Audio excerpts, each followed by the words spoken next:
Okay, let's dive right into this explainer. Look, if you've ever felt completely bogged down writing a massive tourism study, you are definitely not alone. But today, we're going to completely transform how you look at and write these documents. We're taking them from, a tedious academic chore into literally the most powerful tool in your professional toolkit. Think about the stakes for a second. We're talking millions of dollars in investment, protecting incredibly fragile ecosystems and the everyday livelihoods of whole communities. All of that basically hinges on whether your document is compelling or if it just gets completely ignored. So, we're talking about crafting reports that drive real world industry decisions, secure that massive funding, and actually shape the future of destinations. To get there, here's our roadmap. Number 1, the power of tourism reports. 2, structuring your masterpiece. 3, gathering and analyzing data.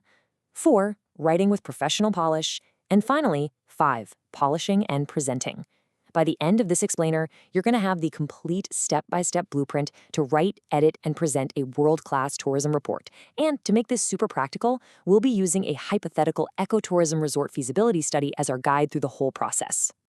All right, Section 1, the power of tourism reports. From data to destination decisions, let's see how we actually get from raw numbers to real-world impact. So a tourism report is formally defined as a written document providing detailed analysis, observations, and recommendations to inform stakeholders about tourism initiatives. But here's the thing. When you're asking an investment board for, say, $5 million to build an eco lodge, a beautifully written but totally descriptive essay, that's getting rejected immediately. No way. You need a highly structured, fiercely objective, and deeply data-driven tool. Whether you're putting together a market analysis or a sustainability report, the ultimate goal is to inform policy, persuade those investors, or drive community decisions. It's the literal bridge between a really good idea and a funded, functioning reality. And what's wild is how these high-impact reports have to dynamically adapt to totally different readers. It's kind of like speaking 3 languages at once. Imagine that eco-resort report. In Chapter 2, you might be speaking strictly to an investor, so it's all about aggressive ROI and rock-solid financials. But then, Chapter 4, you got to pivot completely to speak directly to the local community, proving your resort won't wreck their water supply and absolutely respects their cultural heritage. And all the while, government agencies are looking for regulatory compliance and long-term sustainability. Your report has to seamlessly juggle all these distinct interests without ever losing its core message. Moving on to Section 2, structuring your masterpiece, the blueprint of success. Let's look at how we actually build the architecture of this document. Every single professional report follows a standardized structure. You start with the title page and executive summary, then move through the introduction, methodology, findings, recommendations, and finally appendices. And there's actually a deep psychology behind this specific layout. It exists to drastically reduce cognitive load. Let's be real. Decision makers almost never read these reports like a novel front to back.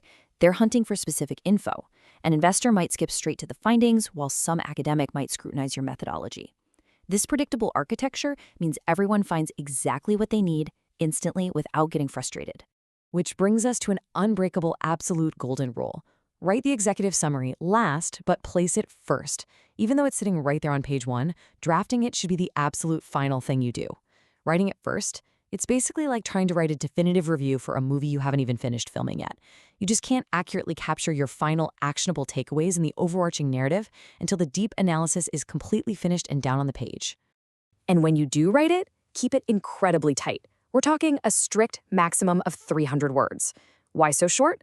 Because it's a harsh reality that a shocking amount of multi-million-dollar decisions are made by busy executives who will literally only read your summary. That's it. If your core argument for why this resort will succeed isn't crystal clear in that tiny space, all your brilliant data and beautiful charts, they're never even going to see the light of day. Okay, Section 3, gathering and analyzing data, building the evidence. Because now we need the hard facts to back up our claims. So there's a really critical difference between the 2 types of evidence you're going to use.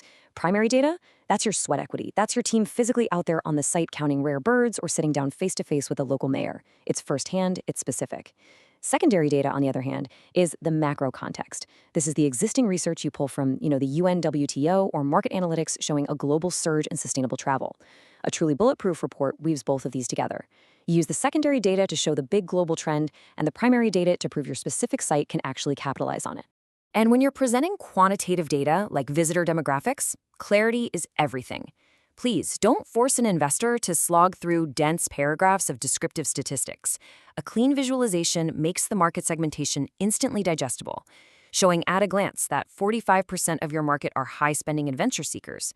That does way more to secure your requested marketing budget than a full page of text ever could. It just clicks for them instantly. But wait, even qualitative data, like the complex feelings of local residents, needs to be quantified. Say your local focus groups reveal some intense anxieties about increased traffic. You need to systematically plot that sentiment into clear categories: positive support, neutral feedback, and negative concerns. Visually proving to a government agency that you've objectively measured community pushback, rather than, trying to hide it, builds an immense amount of trust.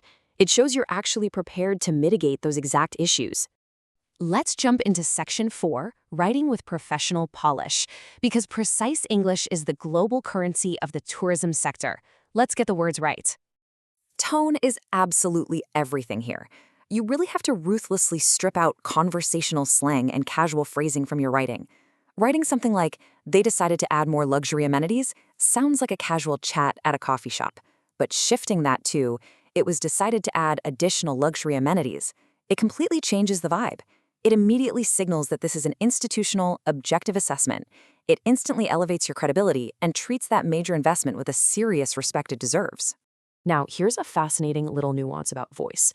Usually, active voice is great. It's punchy, it keeps people engaged. But passive voice? That's actually your secret weapon in specific sections like the methodology. In the methodology, the data is the hero, not you. Writing "data was collected" instead of "we collected data" deliberately removes the human element. It just makes your research sound highly standardized, scientifically rigorous, and completely free of personal bias. Oh, and another huge rule: banish bloated jargon. I know it's super tempting to throw in massive buzzwords to sound like the smartest person in the room. Just don't. Decision makers are insanely busy. A clear, straightforward sentence noting that the hotel's location attracts luxury travelers is infinitely better than a chaotic paragraph about leveraging strategic market positioning paradigms. Clarity wins funding, guys. Jargon just causes pure confusion and annoyance. Finally, Section 5, Polishing and Presenting, the final mile. Your masterpiece is drafted, so let's get it absolutely flawless and ready for the spotlight. Rule number 1 of editing: never try to do it all at once. Trying to fix structural logic, rewrite a passive sentence, and catch a typo all at the exact same time is basically impossible. It's like trying to bake a cake, frost it, and eat it all at the same time. Instead, treat this as a disciplined 3-stage process. First, tackle structural and content editing to make sure your logic flows. Second, do a language and style pass to lock in that professional tone. And then, stage 3 is just pure proofreading, hunting down those tiny spelling errors and citation mix-ups. And listen, a lot of times, just handing over the printed document isn't enough. You're going to have to present your findings orally. A strict 15-minute presentation timeline might feel absolutely brutal, but it's essential because attention spans are incredibly short. Check this out. By minute 3, you need to be diving into your key findings. You're aggressively clearing the runway so you have maximum time for the Q&A session at the end. Why? Because the Q&A is where the real anxieties get addressed. And honestly, it's where the actual funding decisions get made. During that presentation, your delivery matters just as much as your data. Keep those slides uncluttered, use big fonts, project confident body language, and maintain strong eye contact. Listen, if you're just going to stand there and read text directly from your notes, you don't even need to be in the room. You could have just emailed the document. You are there to provide the human conviction behind those numbers. Your direct eye contact and projected authority are what actually sell the project. So, armed with this masterclass blueprint, I want to leave you with this final thought. When you sit down to write that next feasibility study, what's it going to be? Is your next tourism report simply going to be a giant piece of academic paperwork gathering dust on a forgotten shelf? Or will it be the dynamic, persuasive catalyst that secures the funding, protects the environment, and truly reshapes the destination? The raw data is just your foundation.